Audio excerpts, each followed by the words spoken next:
Hi, everyone. Thanks for listening to our talk. Today, we are going to discuss amortized variational Bayesian regression, which is an interpretable machine learning model.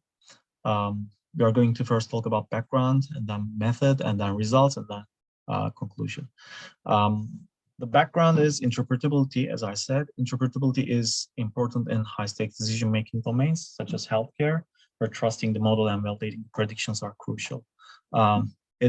In other words, it is important because the decisions that are made by machine learning models in healthcare setting directly influence people's lives. And therefore, you want to know how those decisions are made by the model, if they make sense or not. AVBR is actually a Bayesian linear regression model where each regression coefficient is drawn uniquely for every XY pair. We define an approximate posterior distribution denoted as QW given X, amortized by neural networks, and minimize the KL divergence between the model posterior and this approximate posterior distribution, which can encapsulate nonlinear relationships.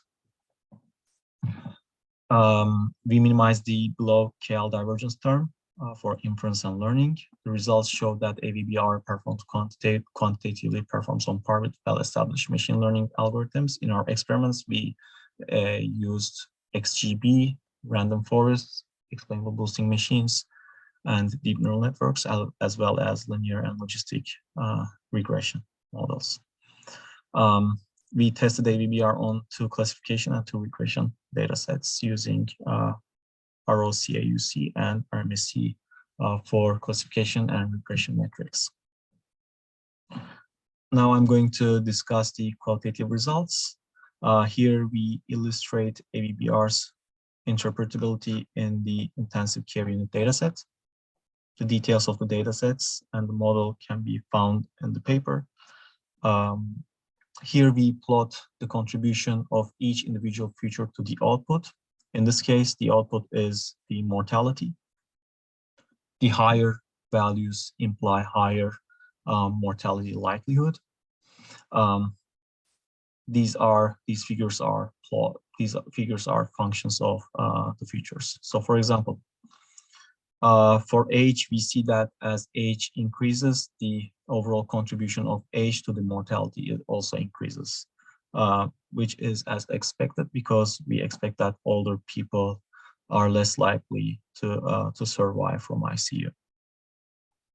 Here we see another feature, BUN concentration, which is blood urea nitrogen concentration. We see that as the blood urea nitrogen concentration increases, the mortality likelihood also increases. This is because higher BUN concentration implies kidney dysfunctionality. I'm also going to talk about 2 interesting features, temperature and pH. We see some nonlinear relationships for those features. Specifically, we see higher mortality values are assigned to lower temperature values as well as higher temperature values. And there exists some minimum point in between them. And when we look in detail, we see that AVBR actually assigns lowest mortality to the range of the optimum body temperature. We see that the lowest mortality occurs in the range of 36.32 and 37.17 here. Looking at body pH, we also see a similar pattern. We see that higher mortality is assigned to very low pH values and high mortality is to very high pH values. And in between those values, we see that the minimum values are assigned to pH of 7.31 and 7.38. And the optimum body temperature and pH values are 36.5 and 37.5 in between. And for pH, it is 7.35 and 7.45 respectively. So in conclusion, we introduced AVBR, an instance-wise linear model whose coefficients are given by a nonlinear amortized inference network. AVBR is critical for domains such as healthcare because AVBR doesn't only make predictions, but also gives a way for practitioners to understand if the predictions made by AVBR makes sense in terms of the understanding of the practitioner's real world. Thank you very much.